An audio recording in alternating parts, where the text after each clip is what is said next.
Caden Van Evenhoven starts on pole in the number 81 Savage Arms machine as we are green here in Cabo, San Lucas.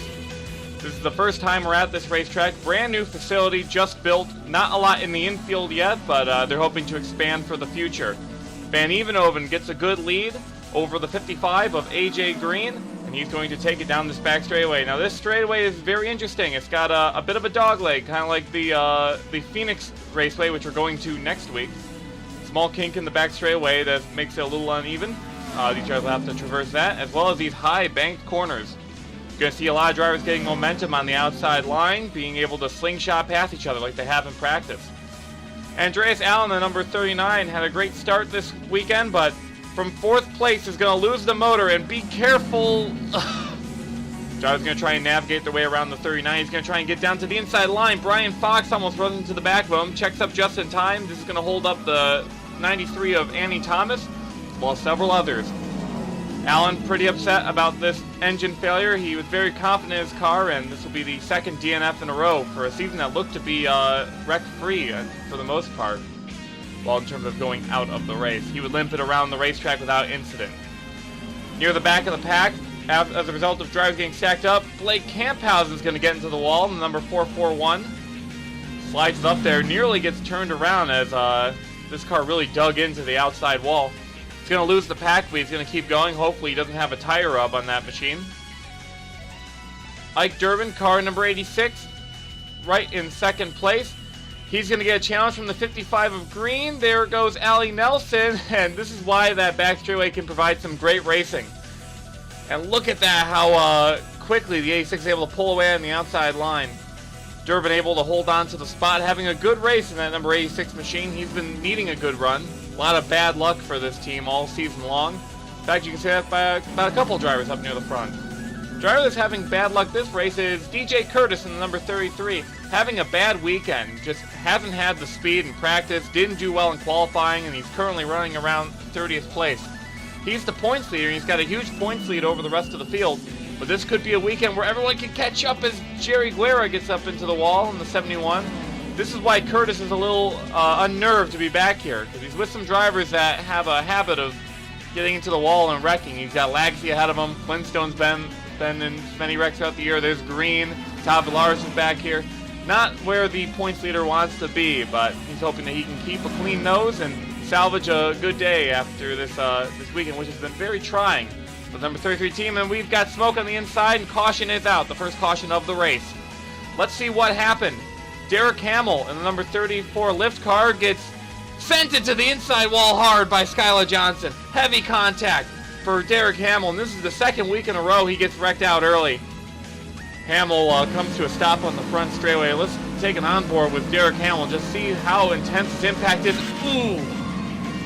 Hit at that critical 13 to 14 degree angle. Window net is down on the number 34 car, and medical crews would attend to him. I'm hoping he's all right. That was some rough impact, and the officials might be looking at that number 29 of Skylar Johnson to see if she maybe could have lifted in that scenario. Pit stops early on, lap number 9. Everyone would go down pit lane, all single file, heading to their pit boxes. And this race only 64 laps. You might be able to make it on one stop. Casey Lester would take the lead in the number 013 off of pit road. Played some pit strategy. A lot of the drivers in the top bunch here all played some strategy, taking only 2 tires. Some are even wondering if they can even make it to the end on one set of tires. We'll have to see if they can make it work or if they will have to pit again. Casey Lester's had an okay season, has sometimes been in the headlines. Almost won it at Watkins Glen, but tragedy late in the race prevented that from happening. There goes Denzel Williams looking to the inside line, not going to keep it, and Casey Lester's going to get out to a huge lead going around the corner, riding that outside line. A lot of drivers have been saying it's been quite fun to race up there all weekend long. DJ Kurtis was one of those drivers who played strategy, and he finds himself in the top 10. He's 8th place at the moment. Kurtis hoping to stay up here. Again, he's not been too happy with the performance of the car this weekend. They've had some mechanical gremlins. Crew's just not been able to get it to his liking, and considering how weird this track is in terms of its shape, Kurtis has not really had a game plan. And there goes Matt Engelram in the 47 looking to the inside line, trying to steal the lead away. He's had quite a few good runs throughout the year, including a victory. He's going to steal the race lead away from Casey Lester. It's Matt Engelram trying to pace this field. He's very confident in his car this weekend. He's got some good equipment, and the pit strategy is able to get him up there in the clean air. And it looks like the 55 of Green got a little sideways back there, but he's going to save it.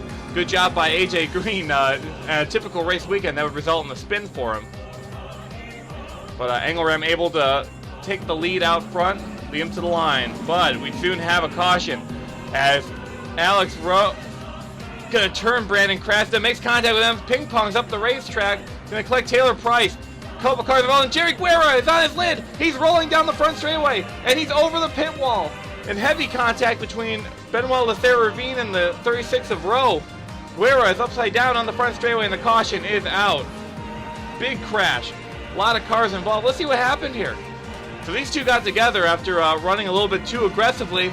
71 just gets clipped by Annie Thomas, and that car goes for a wild ride. I mean, I don't know how many flips that was. I think about 8.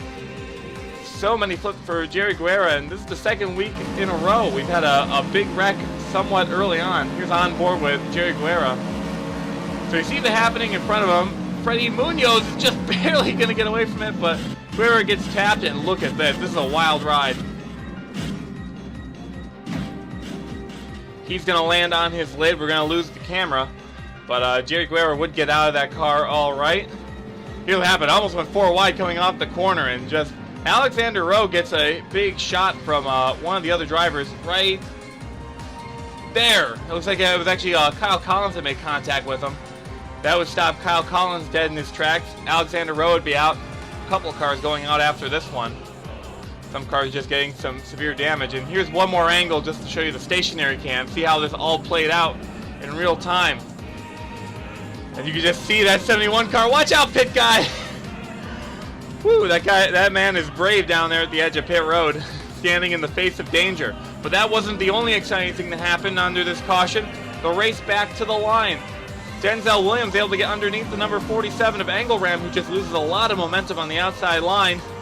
Williams to the lead. Justin Carter trying to steal it away in the middle lane. There's Allie Nelson, the 96, the Denali, trying to take it away as well. Huge battle out front. Carter's going to slot in back in the second place. Lester's still up there. Engelram's going to try and hang on to the 5th place spot, and Denzel Williams in the 17 would take the race lead. You see the smoke settling on that big crash. He would take the caution with a great pass to the race lead and an excellent battle to the line. He would have the lead on the next restart. No one pitted, so it looks like these leaders are still confident in their tires. Currently on lap number 24. 2 cars did go down pit road, however. That was Ike Durbin and AJ Green. They might have run over some debris under the caution, wanted to make sure their tires were all right. Williams out front. Lester trying the challenge on the inside line. He's got drafting help from the number 96. The 96 getting a little bit greedy. Will the 013 be able to pass? Outside line seems to be the line to be in, but it looks like the 17 is not going to get it done. The 013 of Casey Lester back out to the lead after 1 lap of racing. And Engelram's looking to the inside as well. These 3 cars have been swapping positions throughout the beginning portions of this race. We check near the back of the pack. Tony Tavares in the number 69. He's had an interesting season, and he's going to get into it with Freddie Munoz, and that's going to bring out the next caution on lap number 25. That's the 3rd caution of the race. Only got through about 1 or 2 laps of green flag racing. Let's see what happened here. It looks like Tavares just was way too low going in, tried to move up the track, and moved up right ahead of the 02 of Munoz. And Munoz has had a habit of getting taken out by other people's messes throughout this rookie season. Tavares would be out of the race where he can't hurt anyone anymore. Casey Lester out front in the 013. Denzel Williams trying to make the pass underneath already. Great restart for the Buffalo Wild Wings machine. They say millennials are killing Buffalo Wild Wings, but Denzel Williams is killing it in the Buffalo Wild Wings car. He's going to take the race lead. Allie Nelson looking to the inside line. There's Sylvain Lesavage in the 88. He's trying to get his nose into this. Mitchell Carter in the Lithia machine down to the inside line. The Carters, both of them up near the front, as they battle to try and get in the top 5, but Mitchell's going to stuff it in the corner, not going to lose a lot of ground. Williams out front. Lester trying to follow. Carter would continue to have a bit of a hardship over here. Look at this, a battle 4 wide on track. This is for 9th place. Carter's going to try and keep it, but Fox is down to the inside line. There's Turbo. He's going to pinch Bill Littlejohn. Going to the corner though. Oh! Wild racing as Brian Fox is going to nearly spin and wreck all 4 of them. Carter's going to get the spot back on the outside line. He's currently 9th right now, as Littlejohn's going to hang on to the 10th place spot. I think, is that Wisnowski that got in there? It looks like he got in there as well. DJ Kurtis lost a little bit of ground, and he's going to get into the wall, and he's going to lose even more position. So bad weekend for DJ Kurtis. It's going to get even worse as he's going to lose the main pack in that pilot machine. Kurtis going to have to hope for a quick yellow to get him back up into the fray. We're talking about battles out here. Look at this, another 4 wide battle as Brian Fox is just dangerous on the inside line. Tommy Turbo though going to hang on to the position, and Turbo having a good race so far in the number 3. Haven't talked about much today, but he's up there in the 4th place position, trying to catch up to the 013 of Lester. Issues in the back for Sebastian Torres in the number 68 machine. Torres, one of the fan favorites, not from Mexico, but from Colombia, so a fellow Latin American driver. Unfortunately, the damage from that big crash is going to do him in, as that's going to result in him being on the inside line. Be careful, having some issues controlling that thing. No caution out for the 68. He would get it back to pit road. Matt Engelram looking down low on the number 17 of Williams. Lap traffic right ahead of him. Going to have to be careful as Engelram's going to slide into the race lead. How about Brian Fox in the 74? Nearly wrecked it a couple laps ago. He's been picking his way through the field, and he's got a great vehicle today. A little loose for the number 74. He's been trying this inside line, but it's just not been working that well for him. You might have to try and migrate up to the high side if he can find room. There's Blake Camphausen, the 441. He got involved in that big wreck. Same for Taylor Price. Both of them have been off pace. They were running with Sebastian Torres when he lost that motor. Engelram, Fox, and Williams all going to clear the lap cars. And it looks like Lester and Nelson going to get stuck behind them. 3-car breakaway up front as Fox trying to look to the inside line once again. Engelram trying to crowd him down to the inside line. He knows that that inside line is not too good in turns 3 and 4. And once again, the 74 is going to get loose, might lose a little bit of ground. Allie Nelson's back up in the mix, the number 96 machine. Williams down to the inside line, trying to get by Engelram. It's going to be a drag race to the line. Engelram going to get it this time round, but Williams looking down low as well. This is a great battle for the race lead. It's been persisting this entire event. 2-car draft down to the inside line. That's going to put Denzel Williams up into the lead, and Brian Fox finally gets that inside line to work in one of these corners, as they are just going to rocket away from the number 47. Williams out front. He's got Fox to the inside line, trying to make the pass. He's going to lunge ahead in the number 74 Fargo Chrysler. But here comes the fellow Chrysler to the outside, the 17. He's going to beat him to the line in a drag race. Fox is going to try and set up his move to the inside line. Williams is going to lose his spot. Oh, Williams has got a problem. He's slow. The race leader is slow, and contact. Tommy Turbo involved. Heavy contact as Jack Lagasse, Tony Green, several others. Big crash in turn number 2. The number 17 lost power entering turn number 1. And Jack Lagasse is going to get into in the number 18, but that's not all. He gets turned, flipped over, and the number 18, that's the second car to go over this race. Blake Camphausen gets into him. Not as bad as the Guerra crash, but Lagasse on his lid, and that's going to end his day. Here's the onboard with him. So much action on the racetrack. He's going to make contact with Tommy Turbo. Slides, and then just gets sent on his lid by the 441 of Camphausen. Comes to rest on his wheels, but that car is done for the day. Tristan Wilhoit is going to make some contact with William Duncan, and he's going to go out of the race too. Heavy contact of AJ Green. He's involved as well. 83 of William Duncan. He's going to try and work his way away from this one. Let's take it on board with Tony Green. Look at him. He had to avoid a lot in this one. Make some contact with the 17, but look at this. Yikes! What an exciting maneuver as Tony Green sees his light flash before his eyes, but he's going to keep racing in that number 32 machine. Here's a stationary cam of the wreck. You see Williams and Turbo getting together. You're going to see Lagasse go over. Unbelievable. What some of those drivers did to avoid that wreck is astounding. Ike Durbin also involved with that one. He's going to drive away from that. Brian Fox with the race lead on lap number 55 out of 64. Time is running out. These drivers are going to try and race hard to see if they can win this race. Fox is going to get a good restart. He's going to pull away from the rest of the field, but side by side, Nelson and Angle Ram for second place. Couple drivers behind him as well in the form of Lester and Nozomi. Where'd she come from? Lasavage is still up there. Carter is still up there. It's anyone's race up front. Mitchell Carter, a little bit further back, was running up near the front early on, but had some issues. He's going to break a little early. Josh Michaels is going to get into him, and the 80 is going to go into the wall. Caution is out. That's the 5th one of the day. That happens on lap 55. Carter would drive away, but heavy damage to the back of that Lithia machine. We're going to have a 5-lap shootout. Brian Fox, car number 74, leads them. Matt Engelram in the 47 right behind. Then it's Nelson, Nozomi, Lester, Carter, Lasavage, and Littlejohn. Fox with a good restart. He's going to get 2 car lengths ahead of the number 47. Fox has been pretty fast all day long. He's trying to chase his first career victory. Can he get it done today? Nelson, though, in the 96 car, has been able to charge on these restarts, trying to get up to the race lead. Some similarities to Calder, I would say, in terms of performance around here. A lot of high lane pack racing.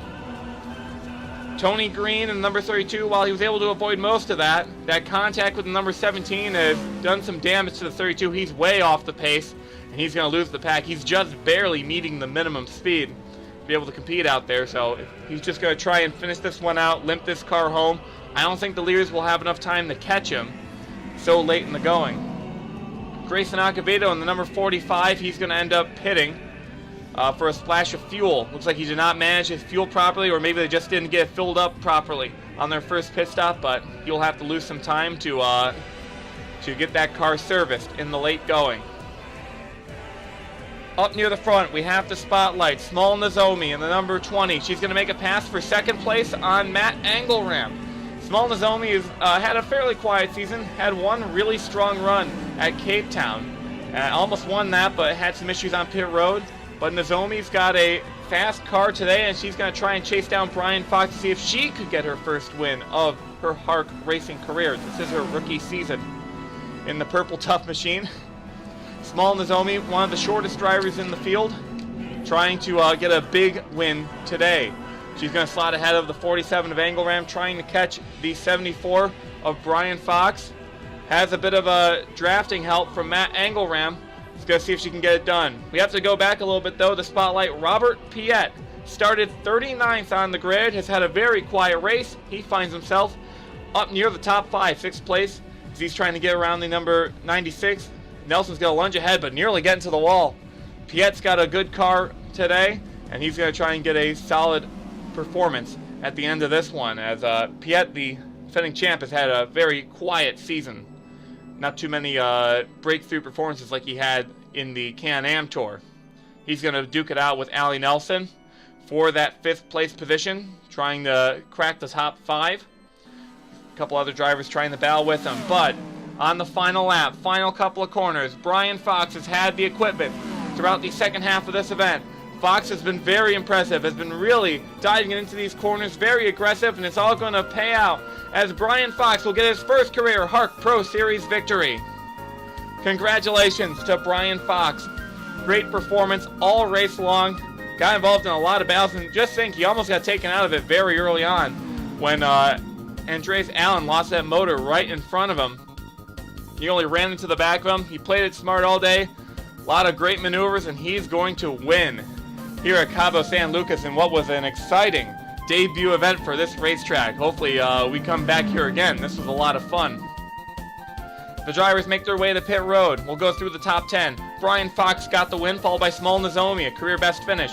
Matt Engelram in the 47th, 3rd place overall, very solid performance as Casey Lester finishes 4th, and Allie Nelson rounds out the top 5. We see Caden Van Evenhoven, our pole sitter, missed pit road there. He's going to have to drive it around. Robert Piet finishes 6th place, followed by Justin Carter, Sylvain Lasavage. How about Spencer Fullerton? Yacht Club himself finishing 9th, And then Bill Littlejohn is going to round out the top 10 in that Kit Pitt Motorsports machine. He's happy for a good run today.